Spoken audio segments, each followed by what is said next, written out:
Hey guys, and welcome back to another episode of Super Stache Bros. That's right. So for this episode, we decided to do haunted places. We done a previous episode on cryptids, and we done another episode on mysterious disappearances. So you can tell we're kind of into a lot of this kind of stuff, but definitely haunted places. Ever since I was a kid and they had the Time Life book series where they had the mysterious stuff, I was hooked. So I'm still hooked to this day. Now the internet just allows you to continue ad nauseum looking up stuff.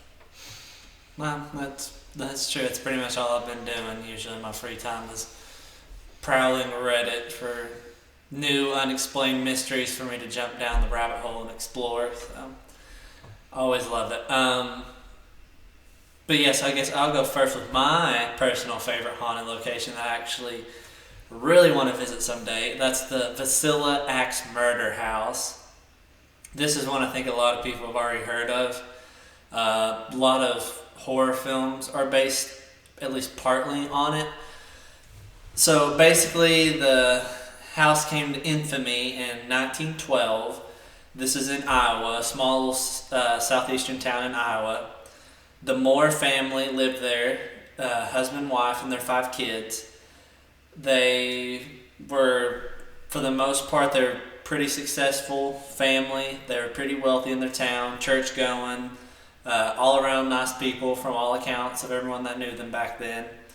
So one particular night, or let me start this a little after the event. So the morning after the incident happened, the neighbors, it was like 9 o'clock, and the neighbors had noticed that the Moore family hadn't been outside yet to start their daily chores. And they thought that was odd, but they thought maybe, they were doing something at the church or something, so whatever. It wasn't until that evening when no one had seen or heard from them for a while that someone finally went into the house and was like, what's going on, do a welfare check. So they go in the house, and what they find is upstairs in the master bedroom, both of the parents, the husband and wife, husband and wife, they were found, their heads bashed in with what would later be found to be an axe. So that was the weird part. The killer didn't use the actual hatchet part of the axe. He used the blunt end of it and used it to bash in their heads. And if you look at photos of this house, it's actually really tiny for the most part. But the killer had swung up the axe with such force that the sharp part of it left gashes in the ceiling when he brought it down on them. So both of them were found with their heads smashed in. They moved down the hall to each of the kids' room. Like I said, there was 5 total. Each of them, same thing. All their heads were smashed in with the blunt end of an axe. And all of them seemed to be asleep at the time that it happened, so the killer must have been moving pretty quietly, not to cause a commotion. And then finally, in the bottom guest bedroom were 2 girls that one of the kids had invited to spend the previous night after church. Again, they were both found with their heads bashed in, except one was believed to have awoken during the struggle because she was found with defense wounds all over her arms and her legs, and she was found lying on the floor, unlike everyone else. And so this is kind of like a rough timeline. The Moores left church with the 2 little girls around 6 p.m., and then they know something was up around 9 a.m., when they hadn't made it out. So the police estimate that the time of death was about 5 a.m. in the morning. And the axe they found was actually the Moore's own axe that was taken from the backyard where they used to cut wood. So they, were doing investigating how this could happen. The doors were locked and all that stuff. So they found a bunch of empty cigarette butts in the attic of the Villisca house, and they theorized that the killer had already been in the house sometime before the Moores were there, and they had actually waited in the attic for the family to go to sleep before they made their way down and started murdering them all. Which for me, that's the creepiest thing. That's why I've always been terrified of attics, because I'm like, well, what if someone's up there right now and they're just waiting? But so they theorized, and he murdered them. A few weird things were found at the crime scene. All the mirrors in the house had been covered with blankets and tarps, which later on psychologists says is actually something serial killers would often do because they didn't want to see the reflection.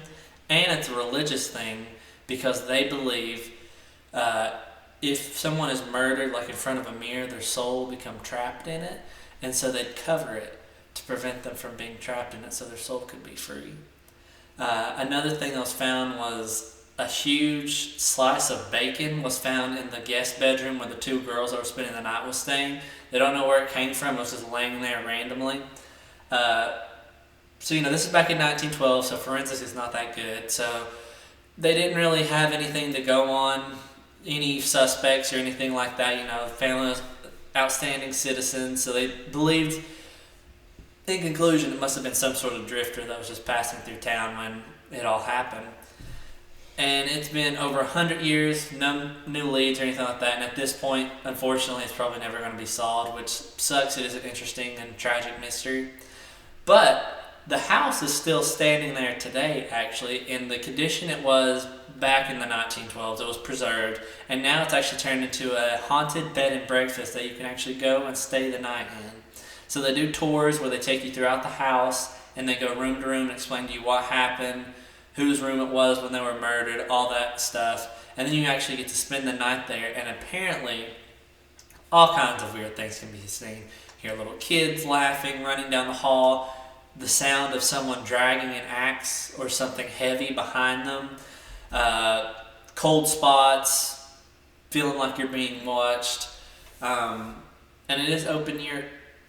It's open year round, but mainly during Halloween, I think, is like their busiest months. But I've always wanted to go there because I think it's a very interesting, very tragic, and gruesome piece of history.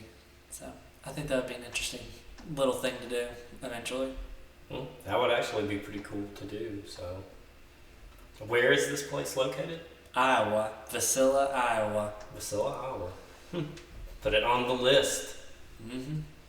You never know. Never know. Be on it. So, I guess my turn? Mm-hmm. So, my haunted place that I want to talk about is the Stanley Hotel. And probably most people know the Stanley, but they call it a different name because the Stanley is actually the inspiration for the Overlook Hotel from The Shining. So the story goes, in the fall of 1974, writer Stephen King and his wife decided to stay at the Stanley Hotel in Colorado. The hotel was close to being closed for the winter months, so it was pretty much a skeleton crew that was there. And the Stanley, at this time, it had been like a prestigious hotel in its past, but that was in the past. It was kind of run down. There wasn't many people there. In fact, I think the night that King stayed, he was the only paying guest in the whole hotel. So he actually stayed in room 217, which was the presidential suite. And so that night, the author had a nightmare in which he saw his young son being chased down the hotel's long corridors by predatory, possessed fire hose. He woke up and he was drenched in sweat, and he stepped outside to smoke a cigarette. And by the time he was finished smoking a cigarette, he had created the bones, as he said, of his bestseller, The Shining. So, King's, when he wrote The Shining and everything like that, it definitely brought life back to this hotel. So the Overlook, like I said, it was a ghost of itself and everything like that. But when the book was published in 1977, there was an influx of people that wanted to see this hotel that he had kind of based this Overlook Hotel off of. And then it really jumped when in 1980 Stanley Kubrick done his film starring Jack Nicholson, The Shining. And so another little bit of film history as far as the Stanley goes. You may also recognize it as the hotel from Dumb and Dumber.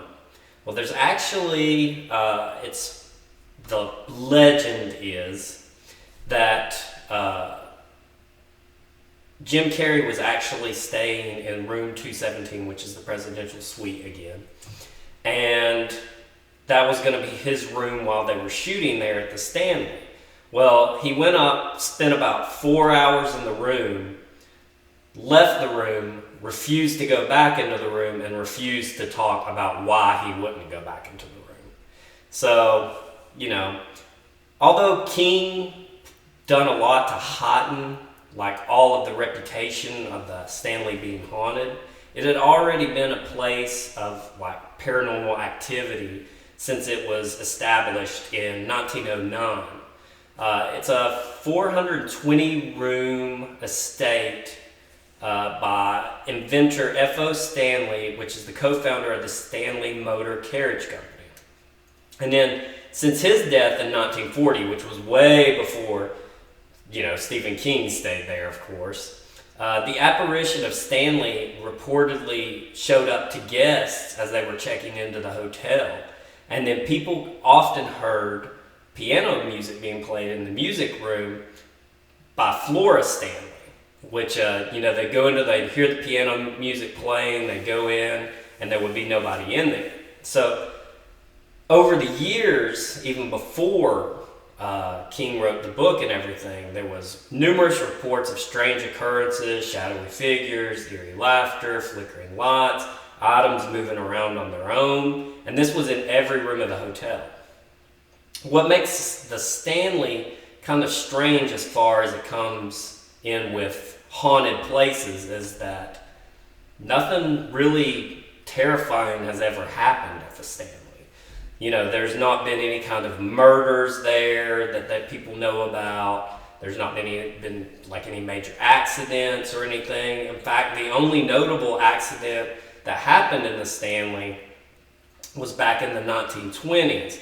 And again, in room 217, there was a gas leak, and it actually blew up and destroyed the second floor above the main dining hall. And it nearly killed the chambermaid, which was named Elizabeth Wilson. But she recovered. So she recovered. She worked there afterwards until her death at age 90. But then soon as she died, they actually saw an apparition. People started reporting seeing apparitions of this chambermaid hovering and walking through closed doors in the area that had been rebuilt in the Stanley. Unmarried couples sharing a bed would often feel something pushing in between them, trying to push them apart. And then single men would often wake up and find all of their luggage packed up and placed outside of their rooms. And so, as far as strange occurrences, the Stanley has tons and tons and tons of reported strange occurrences. So why is it like any different? Well, what makes it have so many strange occurrences? Because not really anything bad has happened there. So there's a paranormal investigator named Richard Estep, and he says, I've investigated castles, dungeons, and buildings older than the U.S. itself, and the Stanley is still on the top of the list of haunted places that I've been. He said, I'm convinced that the Stanley is one of the more active locations out there in the world. The thing is, the ghosts, they deeply love the hotel. As hauntings go, the hotel is something of a phenomenon. Usually haunted locations, this is Estep still speaking, usually haunted locations have a history with lots of blood and death, but the Stanley doesn't have that, which usually takes people aback. Places get ghosts for different reasons, such as tragedy, bloodshed, but also sometimes people tend to haunt places where they were very happy during their lifetimes. And he senses that the people are coming back because they just deeply love this hotel. So, generally speaking, as he continued, generally speaking, wherever you find people, you'll find ghosts and vice versa. And he went on to say, interesting things happen at the Stanley Hotel. And at a certain point, if all the experiences are the same, with so many witnesses, and they have the same experiences, and they've had no contact between each other, and don't know one another, it becomes an intriguing thing how everything starts matching up. And at what point do the numbers validate the reporting? And then the other thing is, hoaxing is actually a fireable offense at the Stanley. So they don't actually try to play into scaring their guests to give it that reputation. If one of the members of the Stanley is actually found kind of messing with people, they'll fire them. So if you experience something strange there, you experience something strange, not by a person. So although the Stanley might not have the insidious reputation that a lot of haunted places have, it carries an extremely high volume of reported cases. So that puts it on my list of the top haunted places. So, of course, it's the Overlook Hotel. It's kind of weird because, when I was reading about it, thinking about back to The Shining, kind of was like those people were trapped there and they kind of brought him in where he was trapped there. So it kind of plays into that whole thing where it's just the ghosts just don't want to leave this place. So hopefully it doesn't have the dark reputation of the Overlook. The Stanleys never had anything where people have felt, like they were in danger or anything like that. So it's on my list of places that I would like to visit. I'd stay there. You never know. You always have an experience. But I guess that is both of the start of our haunted places. We're going to talk about many more haunted places, and we're going to continue our mysterious disappearances. So if you're interested in that kind of stuff, check back at some of our previous videos and everything like that. And if you have a haunted place that you want us to talk about, go ahead and drop it in the comments below, and we'll research it out and we'll talk about it. So, never have too many things to talk about in terms of unexplained. So, yeah. Well, hope to see you soon. See you next time.